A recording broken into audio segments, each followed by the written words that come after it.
That is the vacuum. That is the void. And it is up to us to now level up and fill that void with our answer to that question. What does it mean to be an American? To me, it means we believe in those 1776 ideals. The ideals that set this nation into motion 250 years ago. Ideals like meritocracy, the pursuit of excellence, that idea that you do get ahead in this country, not on the color of your skin, but on the content of your character and your contributions. That is why we will end group quotas and racial quota systems in every area of American life. It's a cancer on our national soul, and we are done with it. What does it mean to be an American? It means we believe in the rule of law. And I say this as the kid of legal immigrants to this country.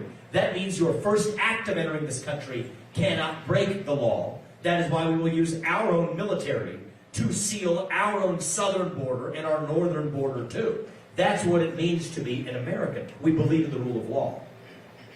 It means we believe that the people who we elect to run the government ought to be the ones who actually run the government. Not this managerial bureaucracy in the deep state shadow government that runs the show today. That's why I've said that, you know what, if I can't work for you as your next president for more than 8 years, which I think is a good thing, then neither should any of those federal bureaucrats either. 8-year term limits for the bureaucracy instead of those civil service protections. That is how you actually drain the swamp. However, there's government agencies that should not exist, like the FBI or the IRS or the ATF or the CDC or the U.S. Department of Education. We're not just going to tinker around the edges. We will get in there and shut them down. That is how you revive the integrity of a constitutional republic. Lay off 75% of that federal bureaucracy headcount.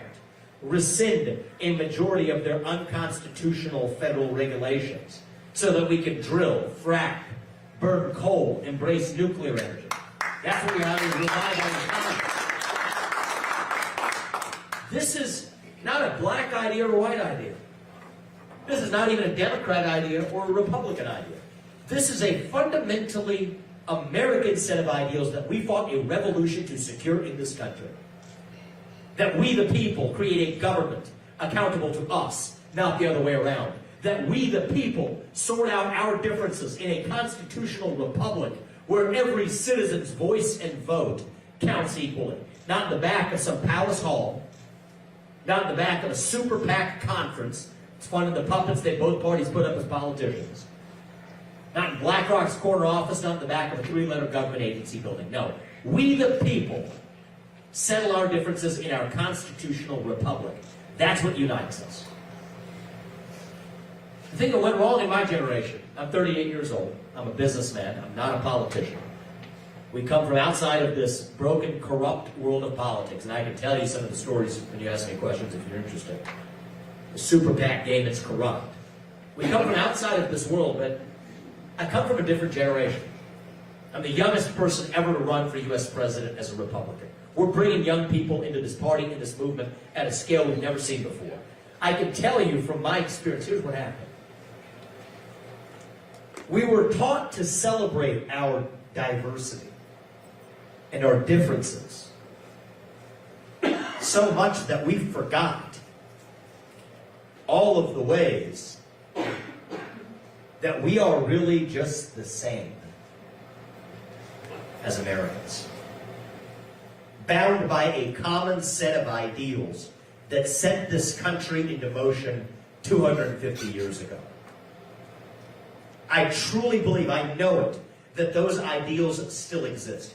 I'm running for president to revive them. But the only way we're going to do it is if all of us, not just me, all of us, start to speak the truth in the open again. See, you know the best measure of our country's health? It's not the number of green pieces of paper in our bank account. It's not the number of ballots we cast every November. The best measure of the health of our constitutional republic, it is the percentage of people who feel free to say what they actually think in public. Right now, we're doing poorly. We're going to do better, but the only way is all of you, all of us, starting to speak the truth in the open. Say in public what we will say in private. Speak the truth that you'll speak at the dinner table. Say it to your friends. Say it in public in a way that's respectful. But part of respect is that you respect thy neighbor enough to tell him what you actually believe, instead of the made-up nonsense we're spewing today. That's how we get our country back. That is what this campaign is all about. Speak the truth, not just when it's easy, but when it is hard. That is what we're doing today. Speak that truth. God is real. There are two genders.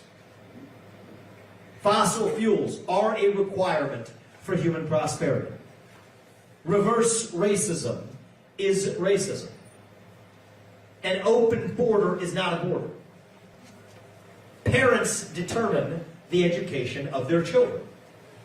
The nuclear family is the greatest form of governance known to mankind.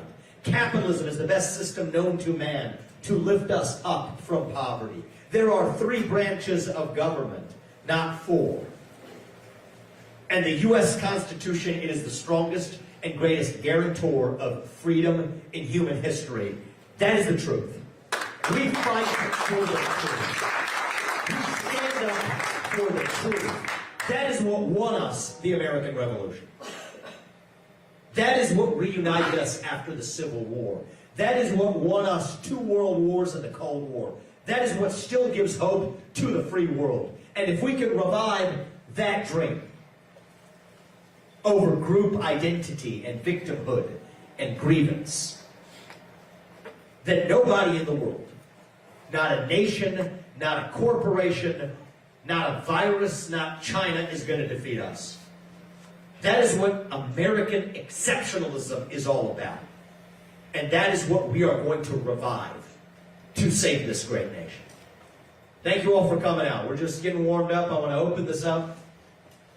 Don't hold back. That's what this whole ball game's about. Raise your hand. I don't know if we have another microphone. It's a small enough room. It's intimate here. You don't even need it. Let's open this up and let's have an open conversation. You tell me. What's your name? Beth. Beth. So how can you get rid of the FBI and the Department of Education, which I'd love to see disappear? As a president, how can you get rid of that? Don't we have to go through Congress and all the not voting and they're voting? That's a good question, Beth. So, this is why I like Iowa. We get some good questions. You guys know what to ask. Let's get right into it. Shutting down the deep state. Actually doing it. Top of my agenda. And I have offered the greatest level of detail, both in terms of the how and the legal basis, than any other candidate in modern history. And we're going to see this through. The answer to your question is, as the leader of the executive branch of the government, I get to run the executive branch of the government. So the short answer is no, I don't require Congress to do it. Now, depending on how much legal detail you want to get into, we can do a little bit of it. Gave a detailed speech in Washington, D.C. on this a few weeks ago, but you want the punchline. This is where they duped Trump.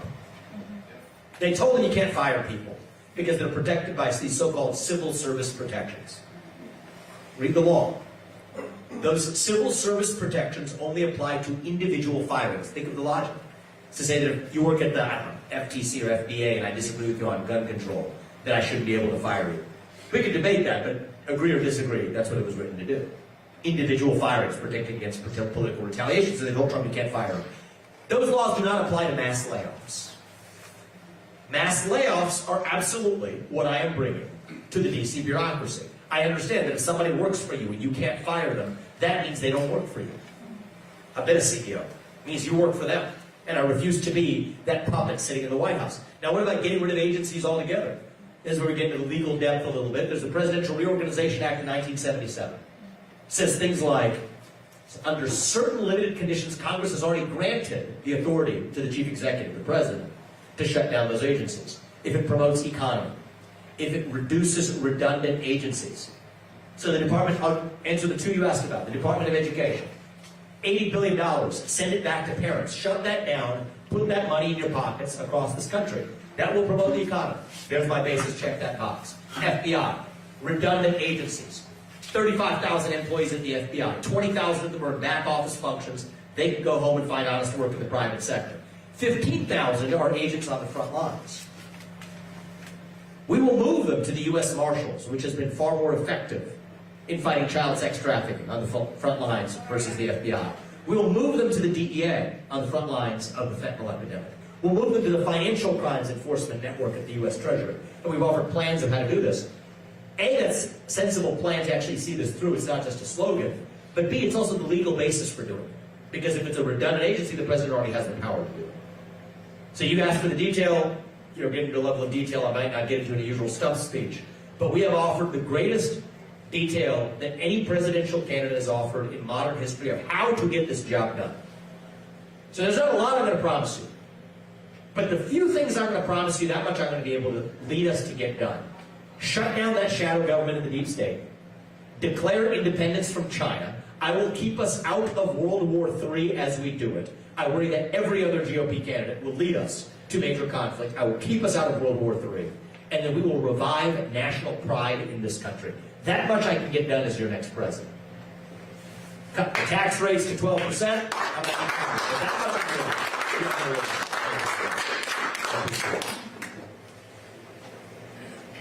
Anybody have questions on foreign policy, or there's a lot going on in the world? I brought up World War III. If that's an area you guys want to talk about, we can absolutely go there.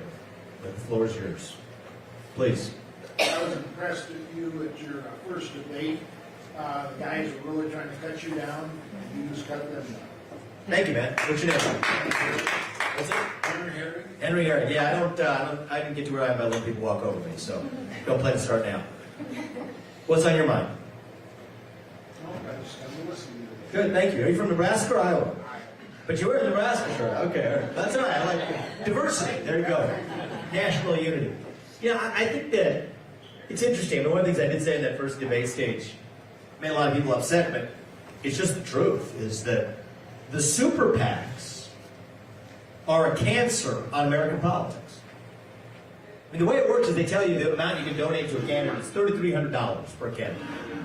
It's a lot of money for a primary. You give $3,300 to the general too, so $6,600. That's a lot of money. But it's not enough to buy off a politician who's running for U.S. president. But it turns out that $66 million is. And tens of millions of dollars, I mean, this is what the actual multi-billionaire class is donating to these other candidates, but not directly. They give it to these entities called the super PACs. So all of the stuff that's filling your mailboxes or the TV ads that you all watch on TV, they're paid for by these separate groups called the super PACs. But the dirty little secret is the candidates who are running against me in this race, that's who they spend their time licking the boots of. Special closed-door conferences where they decide, here's what you can and can't say. I mean, I've actually been invited to some of these in my prior life as a businessman. I've gone and sitting on the other side of the table to these things. And it's amazing. I mean, you guys view politicians as the leaders you're going to like to lead us. This class of people, I've built multi-billion-dollar companies, I know what the view looks like from the other side, view these politicians as pawns. So it's a corrupt system. So all that trash in your mailbox, coming from the super PACs, it's coming from super PACs, forget about it. A lot of it's even about me, actually, after that first debate. You all got a bunch of stuff about me in the mail. I mean, it doesn't matter. True, false doesn't make a difference. It's not even the campaign, so you don't even know who sent it to you, but it's a super PAC supporting the candidate. That's the cancer on American politics. So my view is we have to end the super PACs. If you're going to serve in government, you shouldn't be able to lobby that government for 10 years till after you leave. You shouldn't be trading stocks if you're in Congress, individual stocks, or if you're a regulator. If you're sitting as the commissioner of the FDA, you shouldn't be joining the board of Pfizer after you leave. If you're sitting as the governor of South Carolina and you did special favors for Boeing, you shouldn't be sitting on Boeing's board after you leave either, or becoming a military contractor after you leave the UN. So Joe Biden, corrupt family, selling off our foreign policy to make their family more money, that's how we're spending money to Ukraine. But I don't want a Republican version of the same thing, and it exists in this race, and it's existed in the Republican Party for the last 25 years. So for me, this isn't about partisanship, Republicans and Democrats, black versus white. The real issue in our country is far deeper than that. It's a question of those of us who love this country and our founding ideals and want to get rid of the corruption to restore an actual government of and for and by the people. And the people who fundamentally hate this country and what our founding ideals are, and the worst of them will try to make money off the process. And so it's like a law of nature in politics. if I leave you with one thought today, it's like the sun rises in the east and sets in the west. It's the law of nature. Every politician dances to the tune of their biggest donor. And in my case, that biggest donor is me. I would rather lose this race because we get outspent by the super PACs than to become one of their circus monkeys. But we're here in Iowa for a reason. You guys tell the difference between the super PAC puppets and who's real, and I'm trusting you guys to make the right decision. And if I win Iowa, I'm your next president. We're spending the time. This is how we're doing it. Roomfuls like this. Every one of your votes at the caucus, if you think about the multiplier effect that Iowa has on the race, it's like the equivalent of 1 million people of the 330 million people showing up in the general race. You guys, as the sole caucus now only for the Republicans, 200,000 of you show up to the caucus. It's like the equivalent of the power of 1 million people showing up. So you guys get the people in the room. It's like I'm talking to 20 million of you right now. That's what it feels like to me. That's what it's going to take to revive this country. There's no social media algorithms in the air. There's no TV screens between us. Speak the truth. Do this from the bottom up. That's how we revive our country. That's how we're going to lead this country. That's how we end the corruption. And that's how we pass on a country to our kids that's better than the one we grew up in. Let me go to you. I maybe can't answer this, but I was It's just close enough. I can give you the mic. maybe you can't answer this, but I was just wondering if you had any ideas of who you would put in your cabinet to surround you so that you don't get duped like President Trump did. And then also executive order, if you would have something right off the top of your mind that you would do for that. Yeah, so my general philosophy on executive orders is you take a little Sharpie marker and then you cross out all the bad ones that have been written over the last several years. Not much we can do on day one. I'll just give you one example. EO, Executive Order 11246. It's the one that created race-based quotas in the private sector. That says you can't do business with the federal government as a contractor unless you adopt racial and gender quota systems. Lyndon Johnson wrote it. Every Republican president could have taken a pen and crossed it out.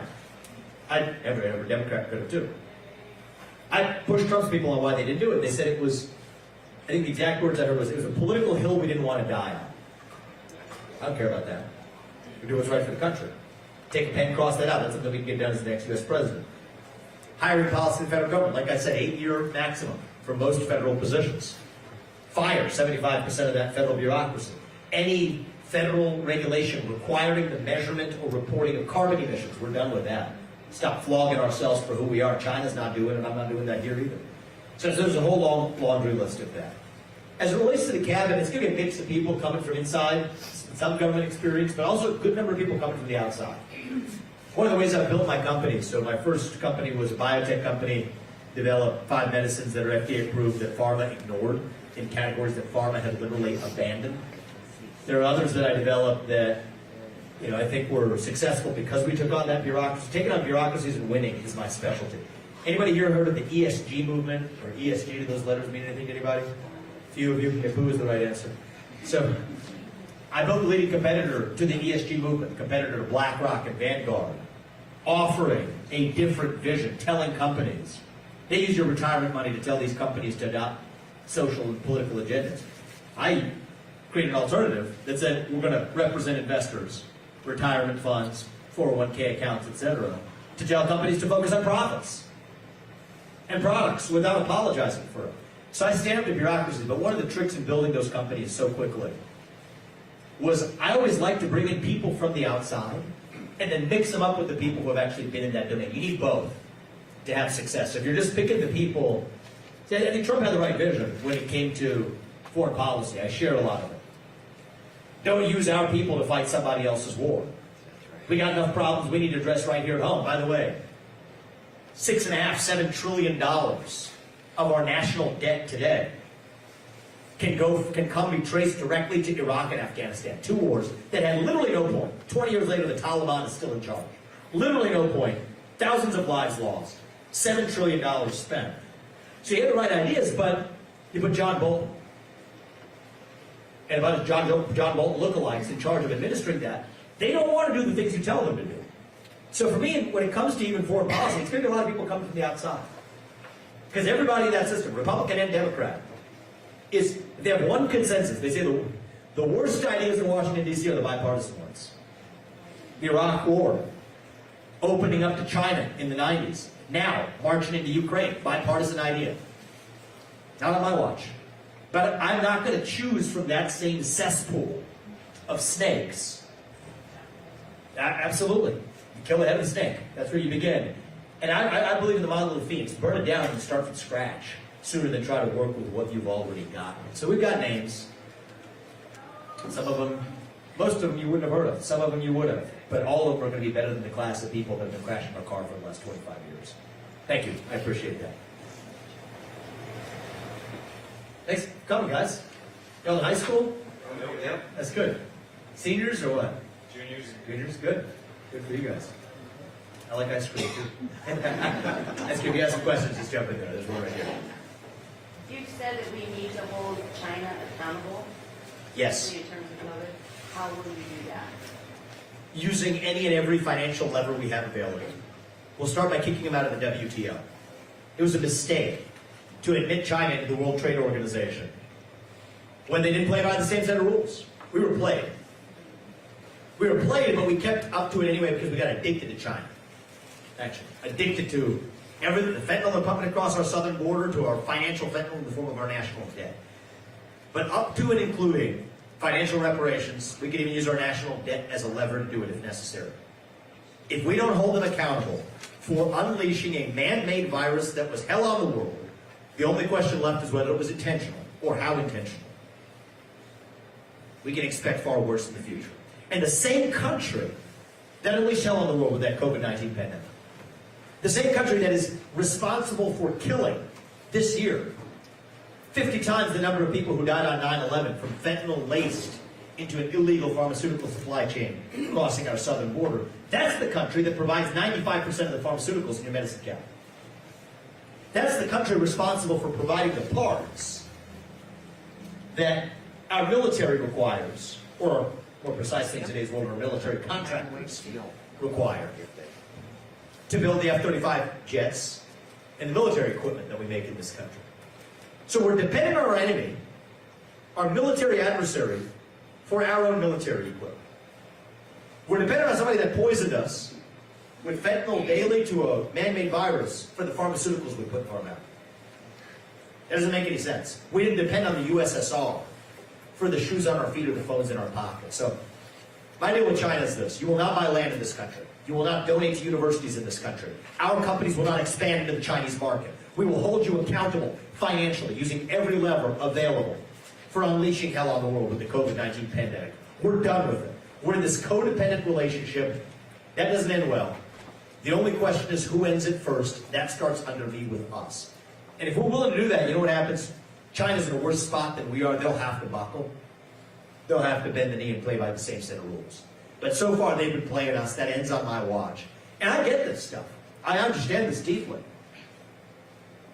I've studied it. I was an exchange student in China for 2 years. And in my first business, we actually had a subsidiary in China. So the other political candidates who, I wrote a book about this.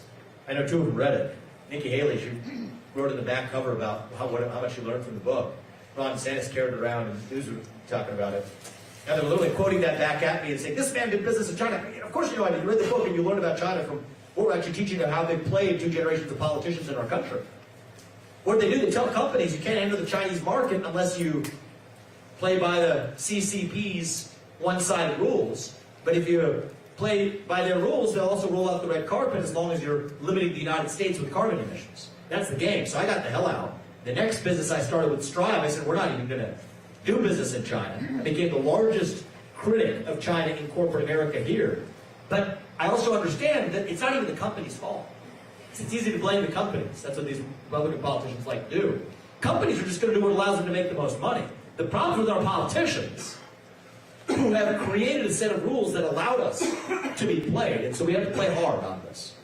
I think we need a hard ban on U.S. companies expanding into the Chinese market until they're playing by the same set of rules. Otherwise, we're done with it.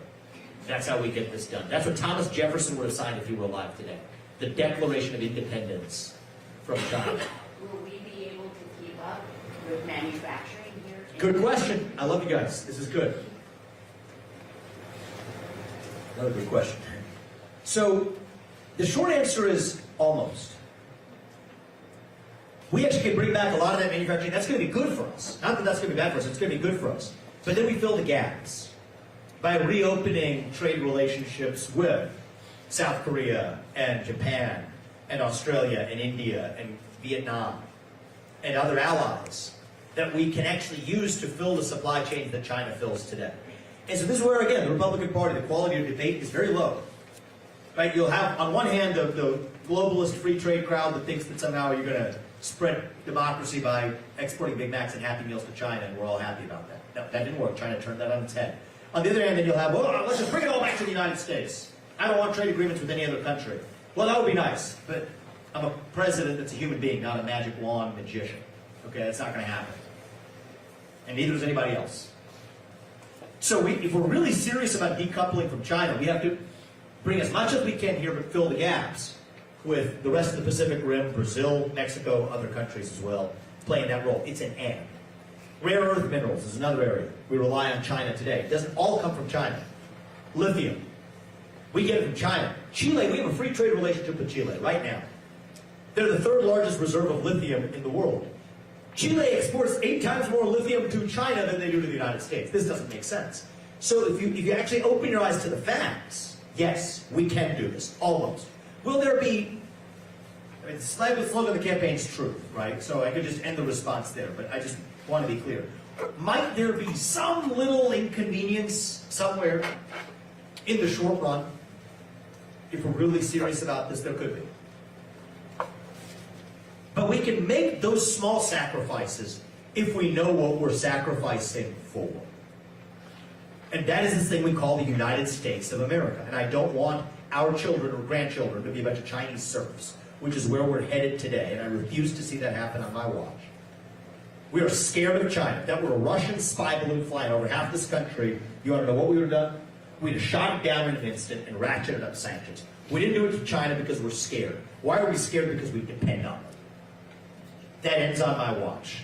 And it takes somebody who understands this more than a slogan, more than reading somebody else's book and then spouting it out. It takes somebody who understands the why to see this through. And that's how we got to think on the timescales of history, not just the timescales of tomorrow. That's how we're going to do it. And by the way, keep us out on the forum words. Focus on the world. Thank you. You got another one? I do. Okay, good. So, we don't want World War III, but if we were to go into World War III with the mess that we're in, we can't even manufacture anything here. We would lose. Yeah. Right now we would lose, and that's the hard truth. I just want you guys to understand this. Right? You got both political parties, most of the Republican Party included, leading us into Iraq 2.0, Dick Cheney 2.0. Ukraine, Middle East, that's what they're doing. If we escalate this to World War III, right now Russia and China are in an alliance with one another. They outmatch us. Russia has nuclear capabilities and hypersonic missile capabilities ahead of the U.S. China has naval capacity ahead of the U.S. and an economy that we depend on for our own military, among other things. The foundation of war is economics, industrial capacity. We don't have it right now. We can't even build ships in this country enough that we're committed to sell to Australia. We can't even meet those commitments, let alone to actually expand our own navy. That's where we are now. So if we sleepwalk our way into World War III, and I just want to be really frank with you, this is something that others in the Republican Party at times, it feels to me, are rooting for. The Nikki Haley, Chris Christie, John Bolton, Karl Rove, Mike Pence wing of the party. Dick Cheney 2.0 all over again. It's not 1992 anymore. The United States of America, as we know it, could cease to exist. Do we want a war with Iran right now? There's a lot of bloodthirsty people who do. I don't think that's a good idea. Now, Iran can't hit us with a nuke, as best we know. I don't think they can. But they can hit us with the electromagnetic pulse attack. You know, that takes out our electric grid. 98% of this country would lose all access to power. Estimates that we could have millions of people that die as a consequence in the United States of America. That's where we are today. So we have a defense establishment that has not spent their money on national defense. So here's my foreign policy. Keep us out of World War III, declare independence from China, and then protect this homeland right here at home from border attacks, super EMP attacks, missile attacks. That's what we're missing. right here at home. If that can happen in Israel, number one lesson, that can happen here at home in the United States of America. And my moral obligation, I think about the obligations I have as a father, my moral obligation is to my family. Period. That's it.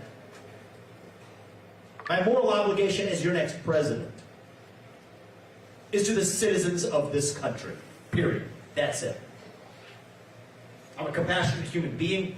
we're trying to be philanthropic in supporting causes that we believe in. Purva and I, in our personal capacity, we're not government people, but we have our personal funds to use. We paid for a 200-person charter flight to get Americans out of harm's way in Israel. We do what we can from East Palestine, Ohio, to I bring it up in a context to explain to you there's different hats you wear, not to boast about it.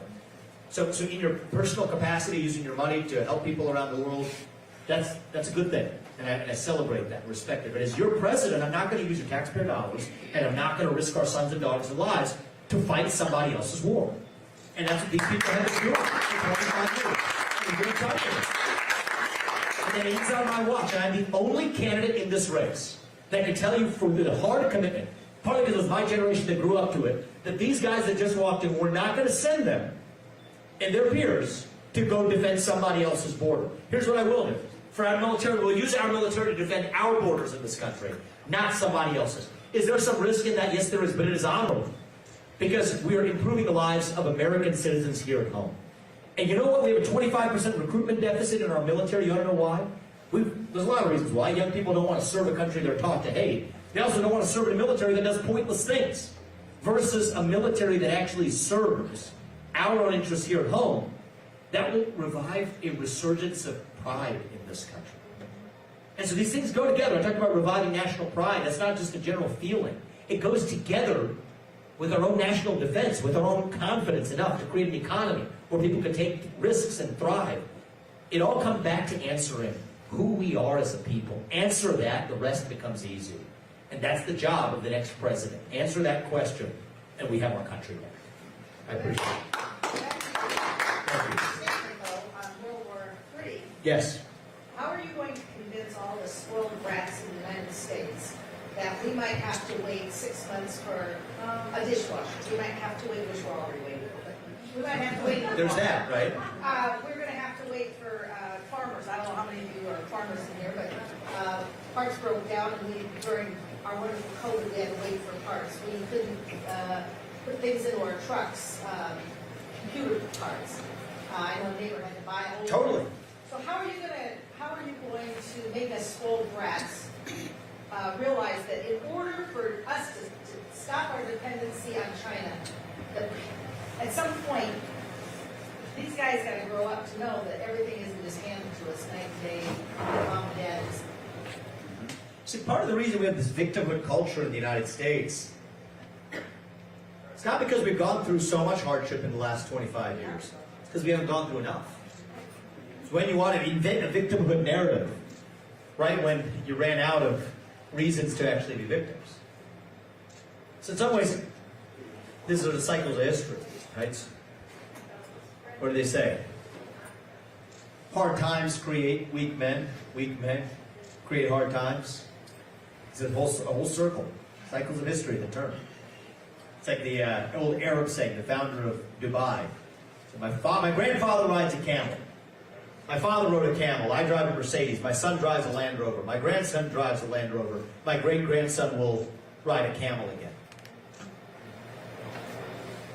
It's part of the cycle of history. I went to school with people at Harvard that came from very different backgrounds than I did. Born into the money as opposed to being self-made. That's when you get depression, anxiety, loneliness. I mean, there's a cycle that we're seeing in this country. So we're at a point where this can go one of two directions. Either we're at the end of the ancient Roman Empire, it's all bread and circuses.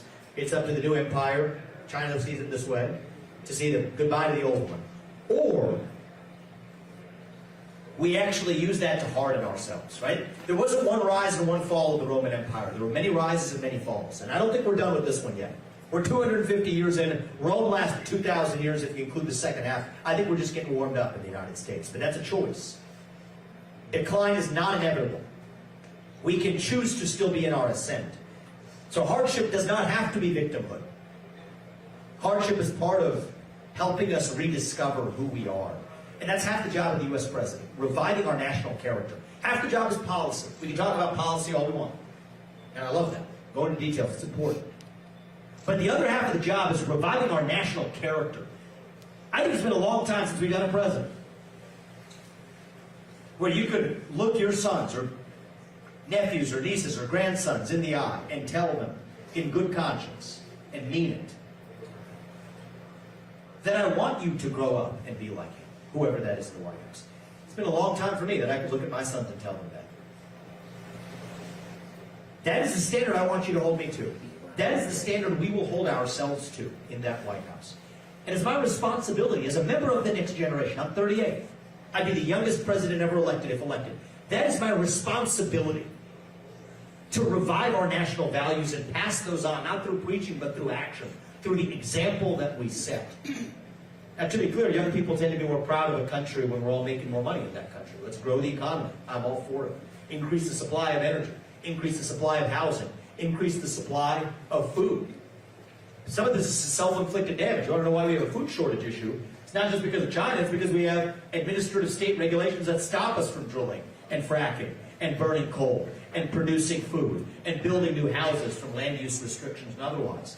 So some of this is self-inflicted damage. So if we correct for the self-inflicted damage, then declaring independence from China, that's going to be the easy part by comparison. Let's fix the problems we've created for ourselves in the process that will more than make life smooth enough for us to do what's actually required, and that's the way I'm going to do this when we lead this country for the next 8 years. I appreciate that question. Thank you. Right there. So speaking of taking part of the Afghanistan and China, what's your opinion and thoughts, stance on taking part of the Afghanistan with the central bank system? Oh, good question, man. So I wouldn't have invented the central bank system if I was starting from scratch, but being where we are, here's a really simple answer. See, the Federal Reserve is, I think, responsible for a lot of our economic stagnation in the last number of decades. I will save you the long history story, but here's the punchline of it. I think that we need to restore a single mandate to the U.S. Fed, stabilize the U.S. dollar as a unit of measurement, peg it to gold, silver, nickel, and agricultural and farm commodities, period. Make it mean something. That's how we actually preserve the dollar status as the reserve currency of the world. Part of the way we got there is I don't need 23,000 employees at the Fed to do that. 90+% headcount reduction at the U.S. Fed, just like most of the administrative state. You have a bunch of people showing up to work who shouldn't have had a job. The most costly part of that isn't their headcount costs. The most costly part of that is they find things to do they shouldn't have been doing in the first place. That's exactly the problem with the Fed over the last 25 years. So that's how we're going to do step one of that. I get to do that in January 2026 with my new appointment for Jay Powell's successor. It will be somebody who shares my vision of stabilizing the dollar as a unit of measurement. That also purposely ties the government's hands from being able to print money to use that to fund their excesses, including but not limited to those foreign wars that we otherwise couldn't have fought if it weren't for the fact of the Federal Reserve in the first place. Hope that answers your question. A little bit. Okay. The Federal Reserve is not actually owned by the government, so it's not within your power anyway. It's owned by the BlackRock. Well, the Federal Reserve, actually, so this is where I have a difference of opinion from the conventional wisdom here. There is one executive branch of government.